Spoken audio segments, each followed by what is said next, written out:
Hi everybody, I'm back with another video from my latest release. This video is for the Paper Doll Set 2 set, and it includes 3 stencils, 1, 2, 3.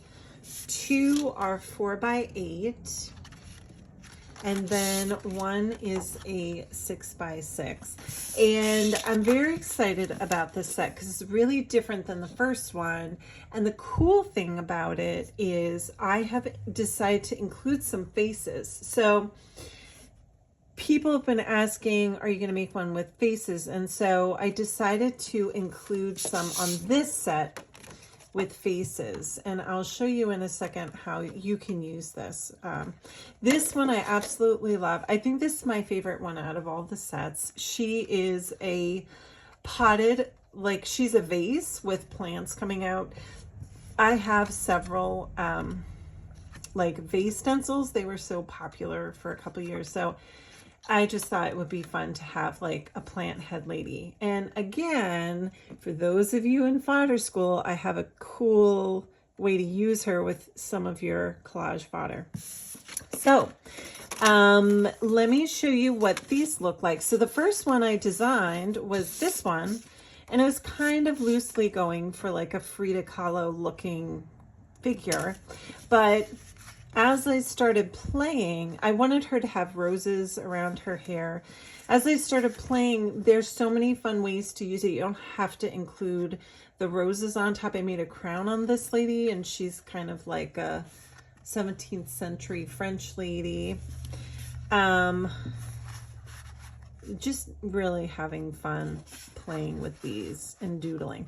I love figures, and it's ironic because when I first started art, I shied away from any sort of figures because I was not confident in doing that. And now, these days, I just feel like making faces and figures. Obviously, I haven't gotten to arms and legs yet. So everybody has tunics and their arms are kind of tucked beneath them. But progress, baby steps. So those are what you can make with this stencil. And again, if you want to learn how to do some simple faces, you can check my first paper doll video and showing you how to make faces. These come with faces, so it makes life easy. This one, the 6x6, she will come out just like this. So if you don't want to do anything else, you can use watercolors or paint or pencil or marker and trace it, or go through it with a mini blending tool, and you will get this figure. And she looks fine as it is, but you can always come back, and the only thing I might change on her is if you're going to use her, you might want to do some pupils just to make her look a little more realistic. And when you make a pupil, you just do kind of a circle with a little white square for catch light, and that's it. That's the only thing I would maybe add to this. And again, you can just leave it as it is. So if you're doing it on some light printed paper, you know, you could stencil it out with acrylic paint, and you know, if it's light enough, she'll look great on there. So I love her. And it also kind of can give people who are learning how to do faces some real basic ideas about the lines and spacing and all that stuff. So that's why I love that one. Or what you can do with her is use, I always use like a Stabilo water soluble pencil, and I just traced through her. Sorry, I'm getting over a cough, so I'm just gonna be coughing through all these videos. You just have to bear with me. So I trace, actually this is my prototype. So the prototype I had is a little bigger than the actual stencil, but the same principle. You're just kind of tracing through it and then using a paintbrush and all that stuff to add to it. So if I don't cough too much, I'll try and add that to the end of the video, and I'll show you how I did that. And then the last one, this one I can't say enough good things about her. She is just so cute, and I am obsessed with this one. I think I'm going to be playing with this one the most, but I say that with every stencil. So if you just want it to be pure, this is just one that I did with, again, a Stabilo pencil and watercolor paper. And I traced all the designs first, and then I came back and I did a couple extra, and I just kind of stapled those on, just kind of add to it. So it looks cute just like this. You could keep it super simple. But what you could do is just do the bottom half, okay?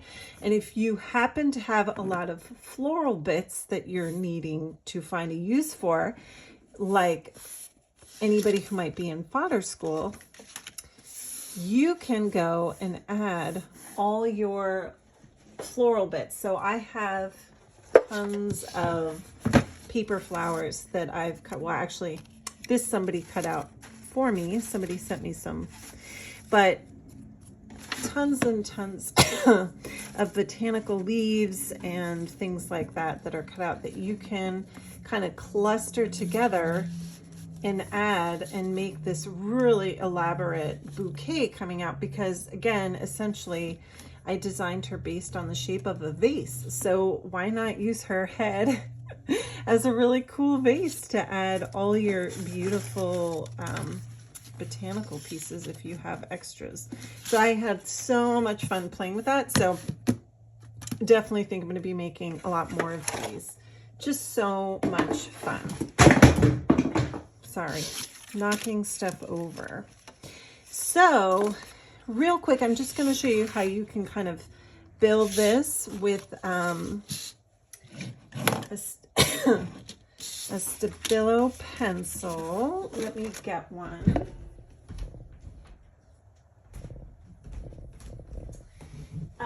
Okay, so let me get this. I have some art. So all you would do is literally trace through your stencil very lightly. When you're using, if you're using a Stabilo all pencil, they are super bold. And so if you're just starting out, don't press down all the way. Just do it lightly, because I gotta say, sometimes, especially like by the eyes here, this little middle line, I would do it super light. And it's just to kind of give you an idea. Like, this is a formula that I use constantly when I'm drawing. And so, you know, you don't even have to color this in if you don't want. I wouldn't, but you can. And there she is. Ooh, she looks funny because I forgot her eyelid. Okay. And so that's kind of it. So you can go through and connect any of the lines that were left open so that the stencil doesn't fall apart. But you don't have to. And there you go. You've got this lighter figure. So what I might do is just kind of connect her eyes to her eyelid. And you can, if you want, you can also kind of connect the upper eyelid to the bottom eyelid, but not a necessity. And then lastly, you can add some pupils in here. And those, again, you don't have to press down too hard. It can be black. So she looks a little strange right now, but once you get the watercolor going, let me try my other watercolor brush. And what I do too, and this is just how I personally tend to play, is I kind of get this line wet. So you don't even have to do this. Sometimes it looks nicer, you know, if you just do it in places. But because it's so bold, I'll do it and hit that pencil line. And, you know, if I don't want it to be too bold, I'll wipe my brush off a little bit so it's a little bit lighter. And I just do that because I'll let it dry before I do something else. And it kind of sets the pencil back. So when I go to add something over it, it's not gonna, it will a little, but it's not gonna get as bold, and it's kind of setting it in a way so that when I go to add more stuff, it's not gonna dissolve and kind of make everything muddy.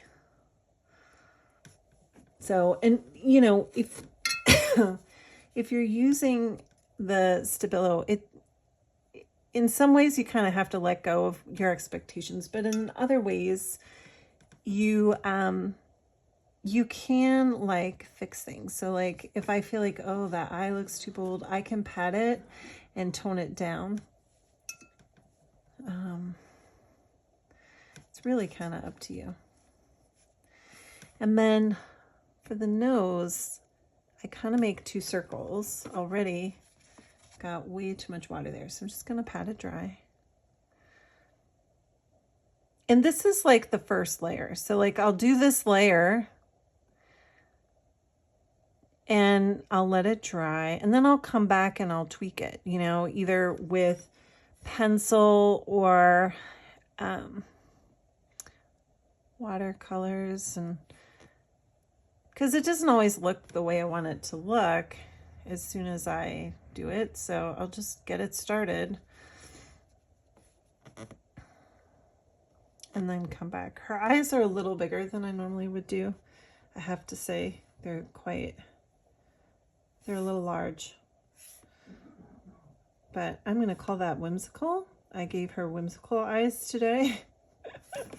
But it's also fine because it's giving you an idea of how to kind of use this in a fun way. So if her eyes are bigger, that's probably a good thing, just so you can see how I do it. But again, you know, the stencil it's really designed so that you don't have to do any work. You can just, you know, you could just do this over acrylic paint if you want.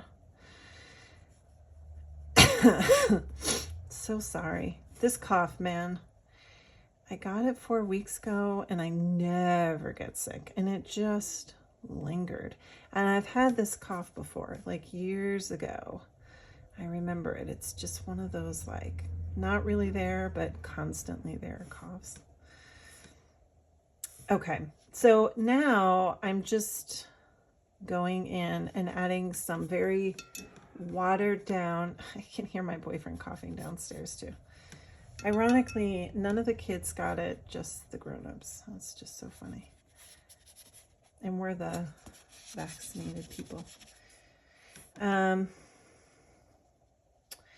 Okay, so as you can see, because I kind of pre-wet the Stabilo, it's not really bleeding too much now. It's kind of already been set. So, you know, it will bleed a little, but it's not going to like go crazy.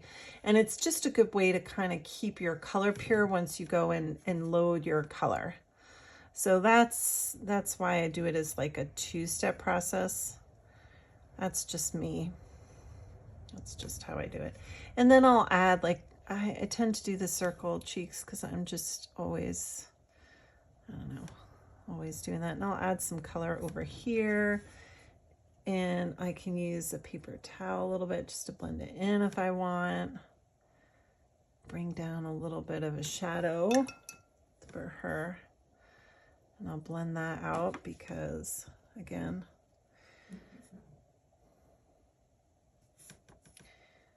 just a little something. And then I'll, you know, probably let this dry again. I don't want to turn my drying tool on because it's so loud. You know, and I'll add a neckline. Again, this is another fun area where you could add doodling, which I often do. But what you can do is you can cut her out and then find some cool, I had a piece somewhere. You can cut out like a cool piece of collage paper if you have that handy and kind of add it so she has something going on underneath. And I might even just use like a wet brush kind of along her forehead lines just to give her A little bit of shading here and there.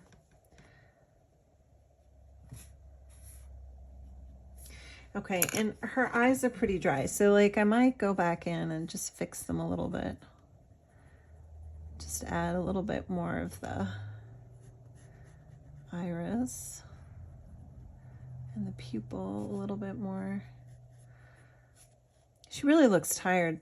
She looks like I do these days. And I'll go back in and just add shading where I usually have a little bit more. Just to bring her eyebrows down a little bit more. And that's pretty much it. You know, you can play around with these techniques, but essentially it's really designed for you to play like this, or again, you could just do a real simple, you know, put your watercolors or your acrylic brushes through this and just leave it, and you'll have like a figure to start working as a focal point in your mixed media. So super, super fun. But I really think you're going to love this collection, this second paper doll collection, especially this lady. I just love her so much. And I hope I gave you some ideas today. And again, if you are going to post anything, I'm telling everyone to post it to hashtag Meg's Stencils, so I can see what you're doing on Instagram. And I can't wait to see what you come up with. Thanks so much, you guys.